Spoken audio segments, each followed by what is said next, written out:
And before you run down the list, and I'll have some things to say about Clemson's moves in recruiting, I will say that I caught the Grant Wise commitment and his interaction with Dabo Sweeney, and that was one of those fun deals where he tried to play it sly and cool and tried to trick the Clemson coaching staff, and then all of a sudden he let them know that he had committed, and Dabo just gave him a big old bear hug and slapped him on the back and said, "This is my man. This is my man." And so they were happy to get one Grant Wise, but he's only one of many. I think the list is 5 that Clemson was able to pull in here recently, and we're talking about some top-notch players.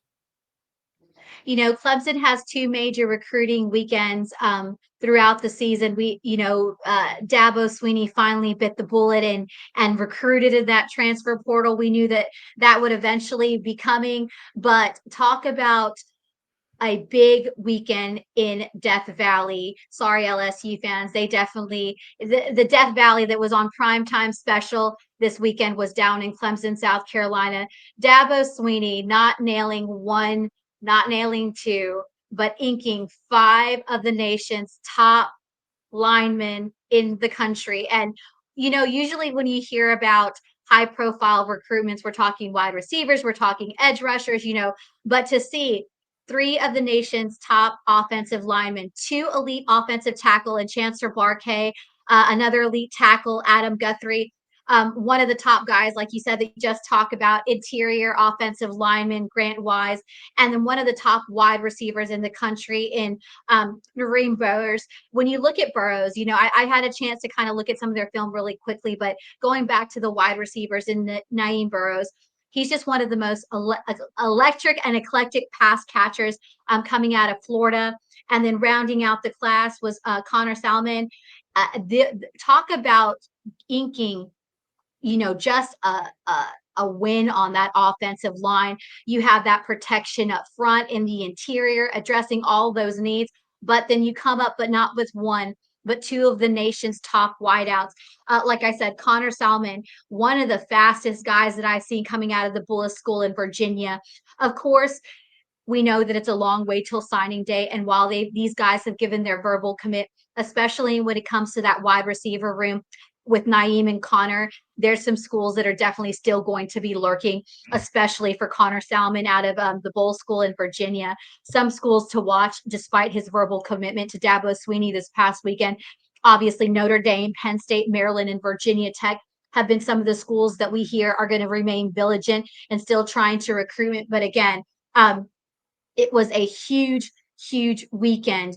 And like I say, it's like a ripple effect. When the dominoes start to fall to place, when commitments start coming, you kind of see, and other programs start making moves or on the move, it changes how recruits see that program. So, a huge weekend with monster commits. I mean, especially coming off during a quiet period. This is kind of not a typical thing you definitely see. Usually you see a big chunk of commitments come as the in the later part during the May and June season, when we have camps and we see after spring ball. But like I said, for Dabo Sweeney to make, get 5 verbal commitments from, across the board from some of the nation's best says a lot about something.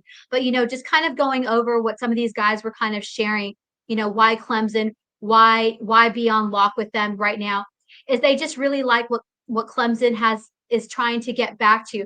But one of the things that really caught my attention, and we've always known, Dabo Sweeney has really always been an upfront coach, especially about his faith. And a lot of these recruits talked about how they just love the fact that he was so open about the closeness, about his relationship with his faith and with God. And that really was an integral part why a lot of these recruits, outside the obvious football variables that went into it. But that was really something refreshing to hear across the board, that, despite the criticism Dabo Sweeney has got as far as the way he's approached his program, or possibly Clemson not being that winning school that it once was, but it looks like they're well on their way back here. And when you come off, Mark, with a big recruiting weekend such as Clemson has, probably, really itching its way to probably being one of the top recruiting classes in 2026, it catches the eyes. And 2 guys and 2 recruitments that the Clemson Tigers are really looking at that really could have been swayed this weekend, of course, is the number one linebacker in the country, 5-star Tyler Atkinson out of Grayson, Georgia. They have been battling for him. Of course, Georgia trying to keep him in state and some other Power Four programs. So we're going to be interested to see how this weekend and how it played out and how this visit will affect how that recruitment goes. And a guy that everyone's talked about, and I've had the opportunity to see, at the Navy All American game, who would have figured is the number 2 interior offensive lineman in Darius Gray out of St. Christopher's. Again, he's one that they are really looking at, of course, making his visit. Good note that they will both be back on May 30th for their officials and some schools to watch, especially Mark in that Gray recruitment. Again, he's one of the best interior linemen in the country out of St. Christopher's. Is LSU. He's had a really good relationship with LSU. He talks about the Bulls and Michigan. So again, the Clemson and Dabo Sweeney, while they've had a top recruiting weekend, inking some of the best offensive tackles, they're still trying to fill some voids with that linebacker position and that interior lineman position. So definitely look for Tyler Atkinson and Darius Gray to see how those visits go for their official back on the 30th of May. Burrows hauled in 34 touchdowns in his first 36 varsity games. He has been a part of a couple state championship track teams on the 2A level. Also led the 2025 Under Armour All-America game in receiving yards as an underclassman. So excellent get for Clemson at wide receiver, of course, there. And, big picture here would be obviously about 10 to 12 years ago, Dabo Sweeney put the finishing touches on the elevation of Clemson football from where he took it over in 2009 to a national championship game run in 2015. Then they closed it out with a win over Bama to win it all in 2016, 4 national championship games, 2 crowns in 4 years. And the transfer portal connected with NIL, connected with schools that seem to have quite a bit more resources, has been what's been looked at as the downfall of Clemson football. They've remained competitive on a conference level. They won the ACC last year, but they have not been able to. And of course, recruiting was the lifeblood and was the number one factor in them elevating to national championship status. But they never recruited with Alabama, Georgia, Ohio State. They were never a top 3 recruit level program, but they were always in that 8 to 10 range, and they were able to supplement that with excellent coaching and development and build championship teams. And now they've fallen off a bit, and people have, thrown another nail in the coffin on Dabo Sweeney, thinking that they would never be able to recover in this day and age because of his approach. Well, the recent evidence would fly in the face of that. So Dabo has counterpunched, and it looks hopeful for Clemson's future. It does. And, Dabo Sweeney has always kind of, like you said, been able to hang with the big boys, but really hasn't found his place. But I really think in this situation, as far as the recruiting trail, he might be ahead of the game. I know that in this day and age, it's easy and it's the first instinct to go towards the portal. But I think Dabo Sweeney really, still basing a lot of that young talent and what he's attracting and giving the opportunity. A lot of things we also heard was there's an opportunity to be an impact, an instant impact. And especially with these high school guys, some of these elite guys that we know have offers, they have 40 plus offers, they have their choice. They're pick of the litter of where they could go play ball. But again, that's also under the understanding that they might not get to start or that they might have to wait it out. And a lot of these young guys, they don't want to sit and wait it out. And I think Clemson is presenting that opportunity. And I feel like in this one, that Dabo Sweeney may be ahead of the curve because I truly believe as much as the portal replenishes and fills an instant void, it doesn't fill the long-term void because there's still so much turnover. Because again, unless you can get really lucky with a transfer that may have two years of eligibility, and then you also run the risk that they're not going to stay the 2 years of eligibility. So at some point, I believe that you have to take a chance and a gamble. And I like what Clemson's doing. doing here. And I think that Dabo Sweeney might be a little bit ahead of the curve. When everybody's out there trying to do the portal, look at Bill Belichick. They're going after that high school talent. So there's something in that Carolina water that's just a little bit different. But I know we don't have a lot of time, but I'm going to run down because I'm not done with that Tiger intel just yet. Some of the other notable guys to watch, of course, Ryan Mosley, one of the coveted two-way players in the country out of Carrollton, Georgia. He was on hand, had nothing but great things to say about his experience. Of course, another kid that is someone to really watch. Definitely has that DNA, that football DNA. NFL legend son Larry Fitzgerald's son, Devin Fitzgerald, was on campus. He had a strong junior season with 13 games, 52 receptions, 720 yards, 9 touchdowns, 13 yards per grab. He's one of the kids to really watch. And again, we talk about these multiplayer sport athletes, but what I really like about Devin Fitzgerald, and I think that this is something that's happening in the Carolinas, is go recruit lacrosse players, because Devin Fitzgerald, NFL legend son, not only plays football, he plays basketball, and he also plays lacrosse. So again, he was on hill.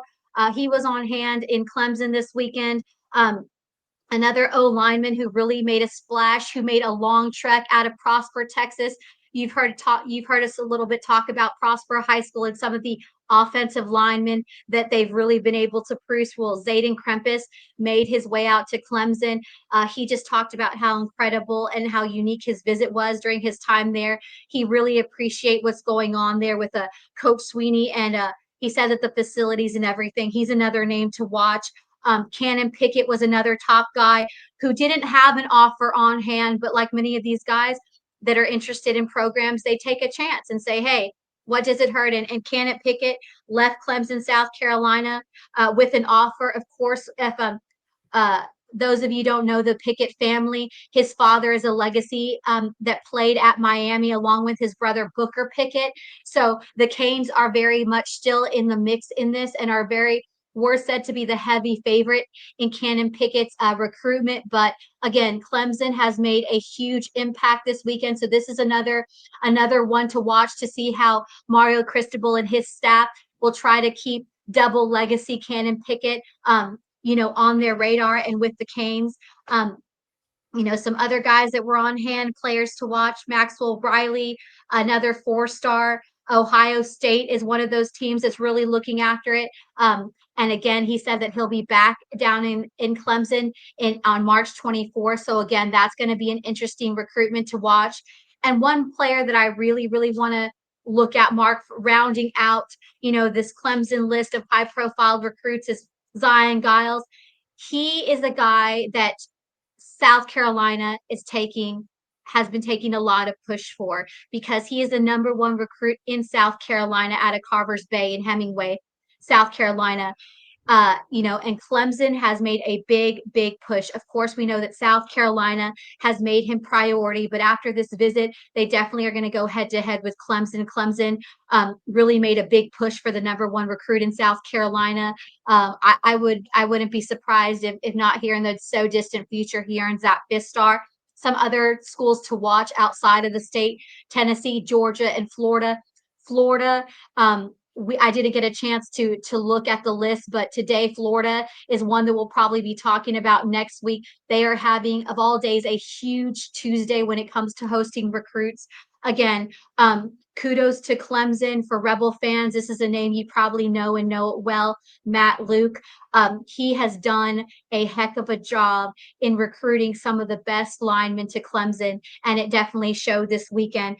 He's always been one of the top under the radar assistants in the country. But again, Matt Luke, Dabo Sweeney tag teaming to bring some of the best offensive guys, especially those tackles, those interior linemen, out this weekend. So again, a huge, huge weekend in the Carolinas. I could go on and on and on, but like I said, I know that we're running short on time.